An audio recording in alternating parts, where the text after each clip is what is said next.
आपल्या गाडीमध्ये आता हे आयकॉन कलर सेटिंग येतात. आयकॉन कलर सेटिंग आता ह्या गाडीचं येलो कलर आहे.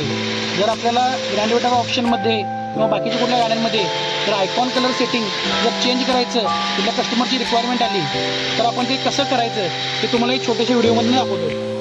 गाडीला पहिले HDD कनेक्ट करा. HDD कनेक्ट केल्यानंतर युटिलिटीमध्ये जावा. युटिलिटीमध्ये गेल्यानंतर आयकॉन कलर सेटिंगमध्ये जावा. आयकॉन कलर सेटिंग स्टार्ट करा. स्टार्ट केल्यानंतर इथे सूचना येतील की DTC कुठला आहे का चेक करा. गाडीचं इंजिन बंद आहे का बघा आणि गिअर लिव्हर की पोझिशनमध्ये आहे का बघा. नेक्स्ट केलं. नेक्स्ट केल्यानंतर तुमच्या स्क्रीनला एवढे सगळे कलरचे ऑप्शन येतील. 8 कलरचे ऑप्शन येतील. आता पहिल्या गाडीला पिवळा कलर आहे तर मी आता व्हाईट कलर सिलेक्ट करतोय.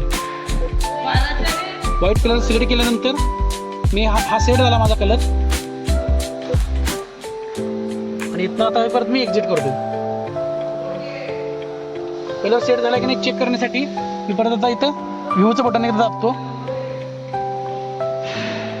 हे बघा गाडीचा कलर आता आयकॉन कलर चेंज झाला आहे. व्हाईट कलर झाला आहे. टोटल आपल्याला 8 कलर ऑप्शन असतील.